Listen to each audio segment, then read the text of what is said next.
The movie opens with the main character, Jake Sully, narrating his simple and peaceful life with his family in Pandora. As the chief of the Omaticaya tribe, he mentions that he and his wife Neytiri have a total of 5 children now. 2 sons, Neteyam and Loak, a daughter, Tuck, their adopted daughter Kiri, and a human boy named Spider. Jake goes on to clarify that Kiri is the daughter of his dear friend Grace, who died while helping the Na'vi people fight against humans. As for Spider, he was left behind when all the humans returned to Earth after losing their battle. Jake states that the children play together and take good care of one another. Despite being different in color and body size, Jack mentions that all of the children live together like a family. However, Neytiri does not like Spider because he is revealed to be the son of Colonel Miles Quaritch, the evil man who almost wiped off the Na'vis. It turns out that Spider was left behind on Pandora because he was too small to be transported back to Earth. As he says, you can't put babies into cryosleep. Kiri, on the other hand, has a special connection with Spider and is really fond of him. As the human boy has spent all of his life with the Na'vi people, he thinks that he is one of them. One night, when Neytiri and Jack are talking, they notice some bright spaceships in the sky. Suddenly, the spaceships approach them and start wreaking havoc. The Omaticaya habitat is torched with flame, resulting in widespread destruction and deaths of many animals. From the spaceships, a group of soldiers with robotic artillery emerge and finish off whatever else is left of the place. Neytiri and Jake, who are watching from afar, are shocked to learn that it is an RDA spaceship carrying humans who are there to colonize Pandora and build another main operating station. The scene then shifts to one of the human laboratories where scientists have successfully created a Na'vi clone of the Colonel. He has been fed with the memories and data that were collected prior to his death. Because of this, the Colonel's clone knows everything, except who killed him and how. Along with the Colonel, the scientists have also manufactured the clones of other soldiers who were present during their previous attack on Pandora. As a result, the Colonel and his men are hell-bent on destroying the Omaticaya, and, in particular,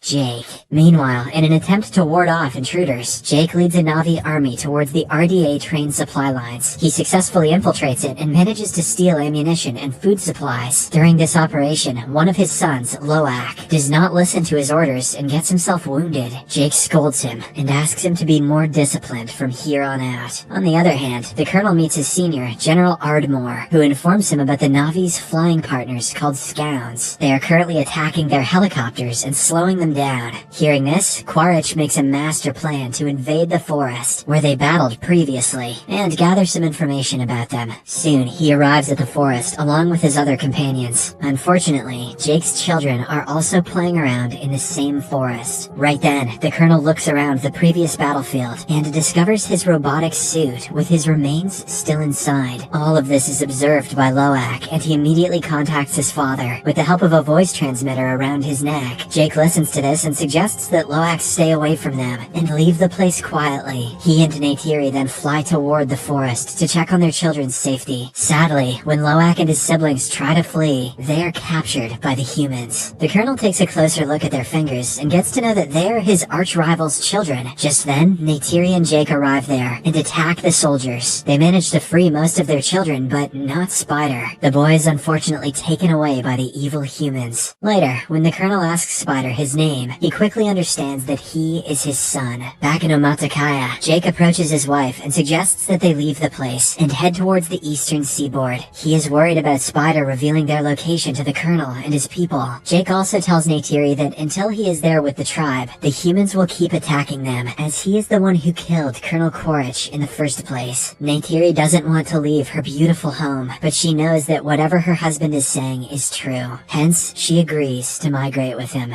On the other hand, General Ardmore dishes out some cruelty on Spider by placing him in a rotating machine. Yes, put him in the little naked human spinning machine. That'll make him talk. He tries to extract important information from the boy, but to no avail. Spider is too loyal to his Na'vi parents, and he just won't budge. Surprisingly, the Colonel cannot see his son in this state, so he immediately stops the spinning machine. He then approaches the General and tells her that he will handle Spider in his own way. Later, he meets the boy in a separate room and reassures him that he he's not a bad person. He also discloses that he's here to take him back to Earth. This warms up Spider's heart, and he eventually agrees to provide him with the information he wants. In the next scene, Jake and his entire family leave their native home and fly away on their Scounds. After flying for a few days, they finally arrive at a place called Metkayina, where another Na'vi tribe lives. Surprisingly, the Na'vis living here are fainter in color, and they prefer to stay in the water. Seeing Jake and his gang, they start making fun of their appearance. Soon, the head of the tribe, Tonowari, arrives with his wife. He feels skeptical about Jake and his family, and mentions that they are not suited to survive in the water. However, desperate to save his family, Jake promises that they will adapt to the place in no time. He then reveals how they are being chased after by some humans. Hearing this, Tonowari finally agrees to let them stay, and provides them with shelter. He also asks his children to teach Jake's children how to swim, and use their special creatures to move around the water. Obliging to the request, Tonowari's children take their new friends to the ocean and start showing them the basics. Meanwhile, the ever-so-mischievous Loak tries to connect with a sea creature, but loses control and falls into the water. Seeing him, Tonowari's children start laughing. As all this is happening, the girl Kiri can be seen deep inside the ocean. Surprisingly, she has adapted well to the place, and can even control some sea creatures. Mysterious and convenient. The following day, while Kiri is meditating underwater, Tonowari's son, Aonang, and his friends approach her and start making fun of her, calling her a freak. Because of this, Loak arrives and punches Aonang. Aonang doesn't take this sitting down though, and starts clapping some ass with his thick tail. Later, when Jake finds out about the incident, he angrily orders his son to go and apologize to Aonang, as he is the clan leader's son. Reluctantly, Loak agrees and says sorry. Although Aonang forgives him in front of the others, deep down he is still angry. So, in order to teach Loak a lesson, he takes him to a scheduled location on the pretext of swimming. Loak is completely oblivious that there are dangerous sea predators in the area. A while later, when Loak is fishing, a large predator swims at him rapidly. Terrified, afraid, Loak looks around for help, but fails to find anyone. But just then, a humongous creature named Payakan comes to the rescue. It swiftly kills the predator with the help of its wide head. Here, we get to know that Payakan is a Tulkun, a peaceful and intelligent creature. There are thousands of Tulkuns in the sea, which the Metkayina regard as their spiritual family. Payakan is the largest and mightiest of them all. In the meantime, Loak is rescued and brought to the surface by Payakan. The latter also helps the creature by pulling out some harpoons, which were apparently hurting it. With this, the two create a beautiful bond and befriend each other. Loak even climbs through his blowhole. It's disgusting. Later, when Loak reaches land, he is called up by Tonowari. The strict leader has found out about his son's shenanigans and wants Aonang to apologize. However, the selfless Loak accepts responsibility for his actions and lies that Aonang had nothing to do with it. This finally makes Aonang understand that the new Na'vis are not so bad after all. After some time, Loak reunites with his brother and friends and explains how Payakan saved his life. To his surprise, no one believes him. Instead, they reveal that Payakan is a killer, and that's why it was abandoned by the other Tulkuns. On the other hand, Spider briefs the Colonel about some Na'vi culture and takes him to the Hallelujah Mountains to select a Scound for him. At first, the Colonel struggles, but soon he gets the hang of it and flies around. Shortly after, he also gets information about Jake's possible location and heads towards the Metkayina Reef with his army. On arriving, he confronts some of the Zoras and inquires if they know Jake. When the Na'vis say no, the evil humans kill one of them and also burn their houses. Despite this, the Na'vis stand by their statement. Left with no options, the Colonel signals his team to go for Plan B. Now he wants to kill the Tulkuns in large numbers, hoping that this will finally draw out Jake.